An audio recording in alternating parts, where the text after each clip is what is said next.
Bonjour mes amis, que s'est-il passé avec le vol South African Airways 295 dans la nuit du 26 au 27 novembre 1987? Cette vidéo ne va pas vous apporter des réponses toutes faites, je vais vous exposer le cas et après chacun se fait son idée. Alors il faut savoir une chose, à partir des années 60, 1967 pour être précis, le régime de Pretoria, comme on l'appelait à l'époque, l'Afrique du Sud, commençait à être exclu un peu partout. Il était mis au banc des nations. Toute l'Afrique interdisait le survol et les escales de la compagnie aérienne sud-africaine. Par la suite, l'Australie s'y est mise aussi. L'Australie, en ces temps-là, était contre l'apartheid. Les États-Unis. Et puis, progressivement, pour les pilotes, pour les gens de la compagnie SAA, South African Airways, voyager, partir à l'étranger devenait une équation de plus en plus compliquée parce que peu de pays les acceptaient. Par exemple, pour aller en Israël, ils devaient décoller, contourner la corne de l'Afrique, non pas par l'est mais par l'ouest, remonter vers les îles du Cap-Vert, faire souvent escale là-bas. Ils avaient même financé l'agrandissement de l'aéroport. Et puis après, ils remontaient vers l'Espagne. Et puis ils rentraient dans la Méditerranée qu'ils traversaient d'ouest en est. Juste pour vous donner un exemple. Alors, on dit que à l'époque, il se dit que vu son implication dans la guerre d'Angola et d'autres fronts, l'Afrique du Sud avait besoin d'armes. Or, à cause de l'embargo, il était très difficile de les acheminer par les voies, on va dire, normales. Il semblerait que l'Afrique du Sud utilisait les avions de ligne civils pour faire du trafic d'armes, pour planquer les armes dans les deux sens en fait. Parce que non seulement ils en achetaient sur les marchés internationaux, mais en plus, ils en vendaient. Et en plus, en tant que fournisseurs, ils étaient extrêmement neutres. Ça leur est arrivé, comme dans la guerre Iran-Irak, de fournir les mêmes armes aux deux camps. De sorte que c'est seulement l'habilité de l'opérateur qui allait départager un petit peu la situation sur le front. Toujours est-il que ce 26 novembre 1987, il y a un 747 combi de la SAA qui va décoller de Taipei pour aller vers Johannesburg. Le vol fait 12 500 km et il va se passer presque en totalité au-dessus de la mer, en très grande partie au-dessus de l'océan Indien. La nuit tombe et puis ce vol se retrouve seul dans une zone assez peu fréquentée du globe. Et puis, pour vous dire un petit peu la situation, le 747 combi est un 747 à la base, qui a été divisé en deux parties. Il y a la partie avant, où sont les passagers, c'est la partie classique que nous connaissons tous, et il y a la partie arrière. La partie arrière est délimitée par une cloison et une porte, et cette partie-là est un compartiment cargo. Donc, sur les 747 de la SAA, il y avait un compartiment qui permettait d'avoir soit 12, soit 6 palettes. Sur cet avion-là, c'était un compartiment à 6 palettes et il y avait déjà 47 tonnes de fret dedans ce jour-là. Ça permettait en fait d'utiliser le 747 sur des lignes où il n'était pas toujours possible de le remplir en passagers, mais de le rentabiliser quand même par l'addition de fret. Le fret, d'après le manifeste, contenait des articles sportifs, contenait de l'informatique, des choses comme ça, rien de suspect, rien de particulier. Toujours est-il que, alors que l'avion est à quelques centaines de kilomètres de l'île Maurice, on est au milieu de la nuit, il est 4 heures du matin en heure locale, il est minuit passé en heure universelle, nous sommes le 27 novembre maintenant. Soudainement, des alarmes incendie vont se déclencher dans le cockpit. Des alarmes incendie arrivent, elles vont assez rapidement se multiplier Les fusibles commencent à sauter les uns après les autres, ce qui est assez typique quand des circuits hydrauliques, des circuits électriques brûlent. Et en fait, assez vite, les hôtesses de l'air vont réaliser qu'il y a du feu dans le compartiment cargo. Alors, les pilotes contactent le contrôleur aérien qui est sur l'île Maurice et lui disent, voilà, nous avons un problème, on a une urgence, on a du feu à bord. Le contrôleur les autorise à descendre au niveau 140, mais les pilotes avaient déjà commencé à descendre. Je veux dire, ils sont dans un environnement, dans un espace où il n'y a personne, ils sont le seul avion, peut-être à des milliers de kilomètres à la ronde. Franchement, ils n'attendent pas le contrôleur aérien pour entamer leur descente. Donc, ils commencent à descendre. Ils disent au contrôleur qu'ils aimeraient bien faire un atterrissage d'urgence à l'île Maurice. Le contrôleur n'a pas de souci avec ça. C'était une escale autorisée et permise pour la compagnie sud-africaine. Il leur dit, bien sûr, vous avez les deux pistes, elles sont à votre disposition, et puis il commence à essayer d'obtenir des infos. Le problème, c'est qu'ils ont dû, pardon, ils ont du mal à lui passer des infos parce que leur équipement de navigation commence à s'arrêter les uns après les autres. Ils lui disent, nous sommes un petit peu dans le noir là. On a des problèmes avec l'appareil, c'est des problèmes qui se multiplient. C'est seulement là que le contrôleur aérien réalise la sévérité et le sérieux de la chose. Dans la cabine, une hôtesse de l'air prend un extincteur, va ouvrir la porte qui sépare du compartiment cargo, mais la fumée est tellement dense, tellement puissante, et c'est tellement chaud ce qui lui souffle à la figure, que finalement elle laisse tomber l'extincteur, elle ne peut pas l'utiliser. Les pilotes disent aux contrôleurs aériens qu'ils vont descendre vers 5000 pieds. Ils sont toujours dans la nuit, ils ne voient pas l'aéroport, il est encore loin devant. Et en fait, ils commencent à descendre vers 5000 pieds. Et là, ils lui annoncent qu'ils vont ouvrir une porte, qu'ils vont tenter, parce que là, la fumée remplit tout. Donc la seule option qu'ils visualisent, c'est essayer de ralentir et d'ouvrir une porte. Donc, ils ralentissent de 150 nœuds. Et puis, ils disent qu'ils vont ouvrir une porte. Une porte est ouverte. De l'air frais s'engouffre à l'intérieur de l'avion. Le pilote qui est en communication avec le contrôleur aérien semble un peu se relaxer dans sa voix est un peu plus relaxée. Derrière lui, on entend quand même un peu de brouhaha, un peu de discussion, des fois en anglais, des fois en afrikaans, au sujet de choses et d'autres qui se passent dans le cockpit, dans l'avion. Et en fait, à partir de là, la communication va s'interrompre avec le vol SA 295. Contrôleur continuera à l'appeler pendant longtemps, il ne recevra aucune réponse. Et 3 ou 4 minutes après la dernière communication, le 747 s'écrase brutalement contre la mer, tuant ses 159 occupants. Alors, les recherches vont commencer tout de suite de la base de Diego Garcia, en Orient P3, l'armée américaine décolle, commence à faire des cercles.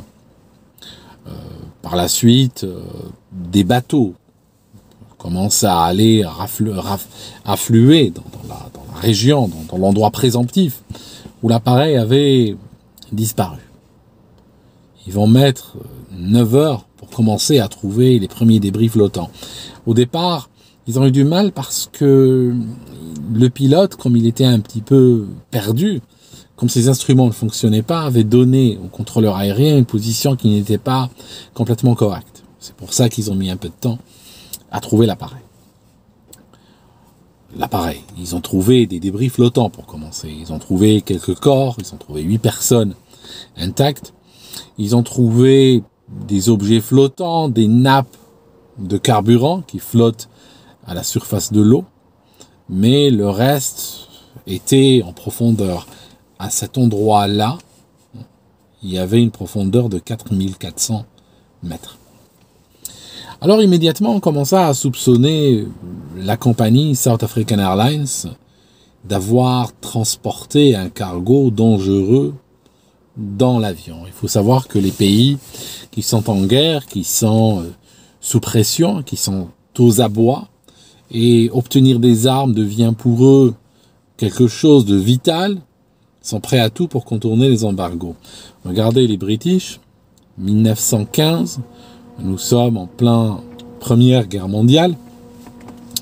Le Lusitania contenait, on le sait aujourd'hui, contenait des armes. À l'époque, il avait été coulé par un sous-marin allemand. Et ce que les gens racontent, ce que les témoins racontent, les rares survivants disent, c'est que il y eut une première explosion correspondant à la torpille qui frappe le navire, et quelques secondes après, une seconde explosion formidable qui va éventrer le navire, le coucher sur le côté, et en un quart d'heure, il a coulé. Donc le Lusitania a coulé, il a tué 1200 personnes. À l'époque, les British criaient au crime de guerre, que les Allemands avaient délibérément frappé un navire civil. Les Allemands disaient non, nous étions dans le cadre des règles d'engagement classiques, parce que le navire transportait des armes et les passagers étaient utilisés comme boucliers humains. Il faut attendre longtemps pour qu'on sache un peu plus. En tout cas, dans les années 50, quand l'exploration sous-marine commençait à devenir, à se démocratiser, que vont faire les British? Ils vont envoyer la Navy, la Royal Navy, sur le site putatif du coulage de Lusitania. Ils vont envoyer des charges de fond, ils vont envoyer des barils qui vont arriver jusqu'au fond et exploser. Ils ont fait ça ils ont fait plusieurs campagnes afin de disperser, de vaporiser, volatiliser tous les restes de Lusitania pour qu'à jamais son secret reste enfoui au fond des mers.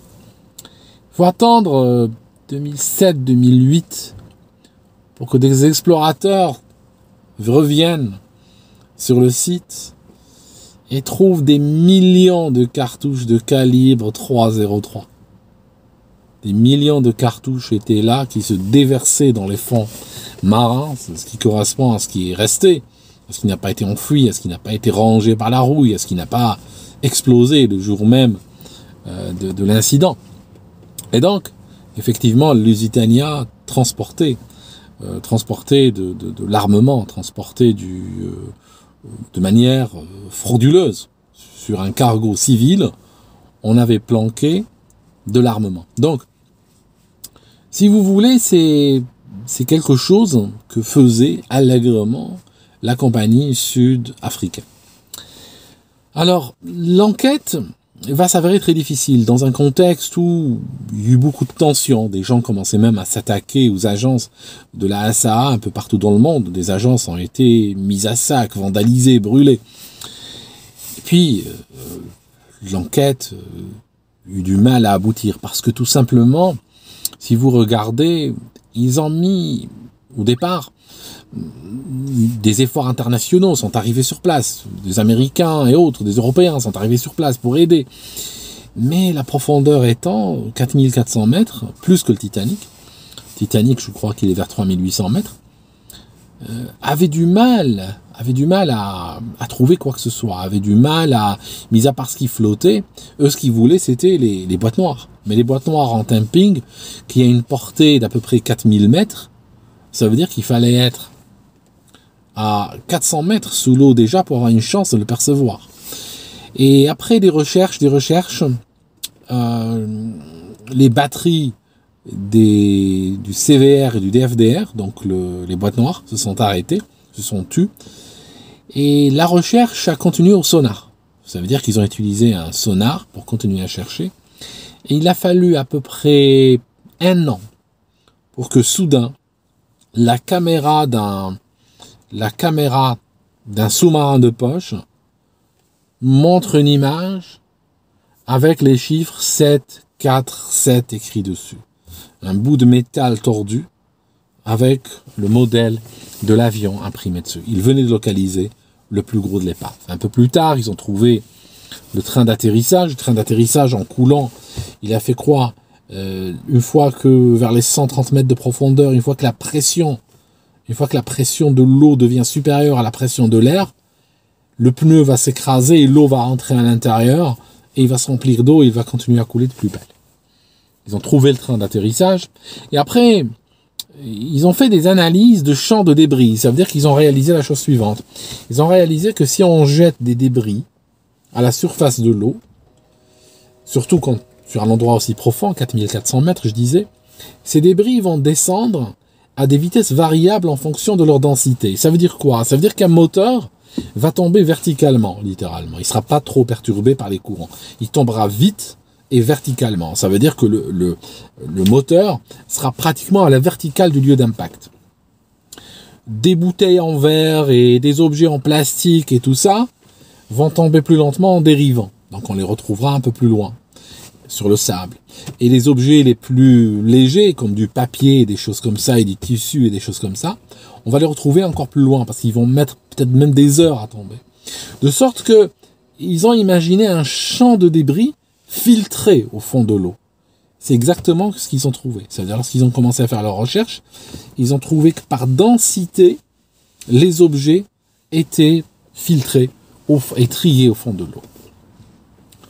Cette réflexion menée leur a permis au bout d'un moment de remonter à l'aide d'un robot qui a une sorte de bras mécanique.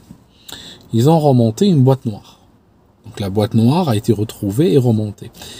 Ils ont trouvé que la boîte noire qui enregistre les voix dans le cockpit. Ils n'ont pas trouvé la boîte noire qui enregistre les données de vol. Celle-ci, elle gît au fond de l'océan Indien jusqu'à nos jours. Elle n'a jamais été retrouvée. La boîte a été analysée par le NTSB à New York, avec donc en présence de Sud-Africains, représentants donc de l'aviation sud-africaine. Et malheureusement, cette boîte, c'est un peu comme le Swissair 111, elle va pas raconter grand-chose. Et pourquoi elle raconte pas grand-chose? Parce qu'au départ, il y a des conversations anodines, routinières, qui correspondent à la gestion normale du vol et des discussions personnelles et tout. Et puis, soudain, il y a la première alarme incendie, les pilotes commencent à en parler, là on est dans l'urgence, 80 secondes après, donc même pas une minute et demie après, ça s'arrête. Ça veut dire que à ce moment-là, la chaleur a été telle dans le compartiment cargo qu'elle a coupé les fils et tout ça qui permettaient d'alimenter en électricité la boîte noire, mais l'alimenter aussi en données. Parce que la boîte noire se trouve tout à l'arrière de l'avion. On peut, à la rigueur, s'il s'agissait qu'une question d'énergie, on peut à la rigueur imaginer lui apposer une batterie. Ça veut dire qu'elle est alimentée en électricité, mais l'électricité passe par une batterie, de sorte que s'il n'y a plus de courant électrique, la batterie va continuer à l'alimenter pendant un certain temps. Mais ceci ne réglera pas l'autre problème. Le vrai problème, c'est le problème des données. Ça veut dire que les micros qui captent l'ambiance sont dans le cockpit. Et puis, il y a des fils qui vont courir sur des dizaines et des dizaines de mètres pour arriver là où se trouve la boîte noire. Ces fils, une fois qu'ils ont fondu durant leur passage, il n'y a plus aucune donnée qui arrive. Et donc, là, la boîte noire, finalement, ne va pas apporter beaucoup de réponses. Ils cherchent à trouver d'autres enregistrements. Par exemple, les pilotes de la compagnie SAA avaient pour habitude, quand ils décollaient, de contacter leur centre des opérations à Johannesburg par radio pour discuter de leur heure d'arrivée et discuter des éléments logistiques de leur vol. Problème, c'est que l'enregistrement lié à ce vol a disparu. Il a disparu, on ne trouve pas, on ne sait pas où il est, on l'a égaré, on l'a effacé, des gens disent que des personnes sont venues le prendre et on l'a plus jamais revu. D'ailleurs, assez tôt, après l'accident, dès que la nouvelle de l'accident est arrivée à Johannesburg, un des premiers avions qui a décollé de Johannesburg, c'était un avion qui transportait des militaires et transportait aussi des responsables de la compagnie d'armement locale qui se sont transportés à l'île Maurice pour un petit peu superviser les opérations. Ce qu'on a trouvé, une raquette de tennis. La raquette de tennis était fondue. Ce modèle est connu. Ils ont les enquêteurs ont acheté le même modèle. Ils l'ont soumis à différents niveaux de température pour trouver un petit peu quelle température régnait dans le compartiment cargo. 600 degrés. Il a fallu aller à 600 degrés pour faire fondre la raquette comme elle était fondue. Donc, le matériel informatique qui était décrit dans le manifeste, jamais il n'aurait pu brûler avec une telle intensité. Ce n'était pas possible qu'il brûle avec une intensité et causant des températures de l'ordre de 600 degrés. En tout cas, la seule chose qui pouvait peut-être expliquer cet incendie avec une telle température, que la température a augmenté très vite, parce que regardez, entre la première alarme, fumée, et la coupure et les fils fondus, il s'est passé 80 secondes. Ça veut dire que c'est un incendie fulgurant. Il est arrivé extrêmement vite. Ça veut dire que ce sont des objets qui brûlaient très très vivement. Ils ont trouvé la palette qui a brûlé. La palette était à droite, juste derrière la cloison. C'est cette palette-là qui a pris feu. Alors, on a théorisé que peut-être il y avait du perchlorate d'ammonium. Perchlorate d'ammonium. Alors, il faut savoir une chose, que dans un avion, normalement, il n'y a pas assez d'oxygène, il n'y a pas assez d'air pour que les choses puissent brûler si rapidement. Et en plus, comme la tôle de l'avion est soumise à un vent relatif glacial et qui va à 500, 600, 700 km/h, elle les refroidit. Donc, pour qu'elle commence à fondre, il faut une énergie formidable à l'intérieur. Donc, on a pensé au perchlorate d'ammonium. Alors, le perchlorate d'ammonium, comme un petit peu le nitrate d'ammonium et molécules similaires, ce sont des molécules qui contiennent l'oxydant et le réducteur intimement liés. Ça veut dire que l'oxydant et le réducteur font partie de la même molécule. Dès que vous voyez une molécule avec oxydant et réducteur au même endroit, par exemple de l'azote à 2 niveaux d'oxydation différents dans une molécule et tout ça, c'est que c'est une molécule instable. Elle ne demande qu'une chose, elle ne demande que se dégrader et aller en dégageant des molécules plus stables que cela. C'est des molécules explosives. Elles portent en elles-mêmes leur oxydant, leur oxygène est là, dedans. Ça veut dire qu'elles n'ont pas besoin d'oxygène extérieur. Elles pourraient brûler dans l'espace, elles pourraient brûler sous l'eau. Ce sont des molécules, quand elles commencent à brûler, d'ailleurs généralement elles sont plus explosives qu'incendiaires, quand elles commencent à brûler, même les pompiers ont du mal à les éteindre, parce que l'extinction, tous les efforts d'extinction sont basés sur le fait qu'on étouffe le feu, qu'on le prive d'oxygène, qu'on le refroidit. Or, ces molécules, elles ont leur propre oxygène à l'intérieur, elles n'ont pas besoin d'oxygène de l'air. Donc, je disais qu'ils ont été soupçonnés de transporter dans le combi des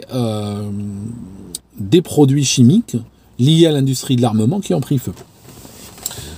Autre élément intéressant, quand on regarde le 747 combi, passager et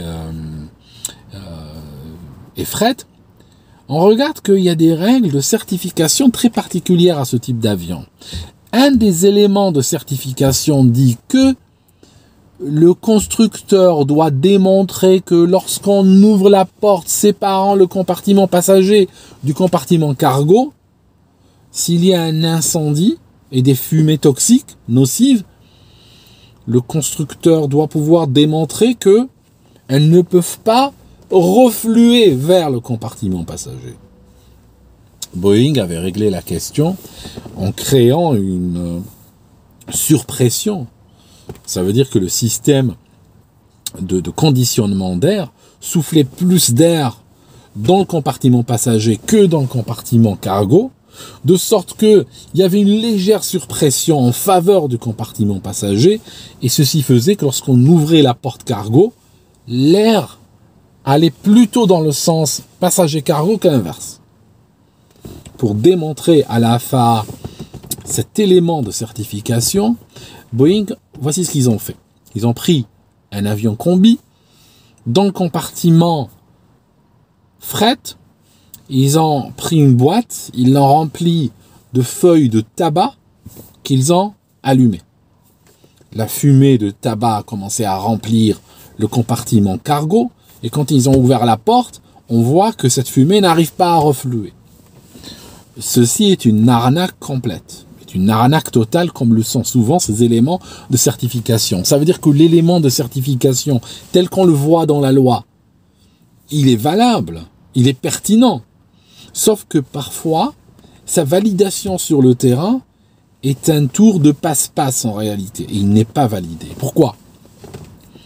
La fumée de tabac, comme chacun sait, est une fumée froide qui n'a aucune énergie. C'est une fumée qui ne pulse pas. C'est une fumée qui ne vient pas d'un foyer à plusieurs centaines de degrés, qui est capable d'envoyer des bouillons et des bouillons de fumée à remonter un flux.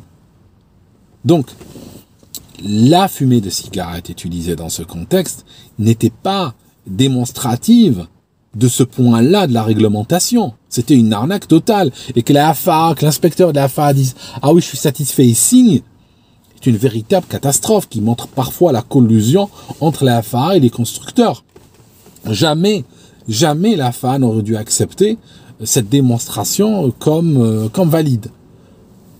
En réalité, quand l'hôtesse de l'air a ouvert la porte et qu'on lui a dit, qu'on l'a formé, qu'on lui a dit oui, mais t'inquiète pas, même en cas d'incendie, jamais la fumée ne remontera. Au moment où elle a ouvert la porte, elle a tout reçu sur la gueule. D'accord?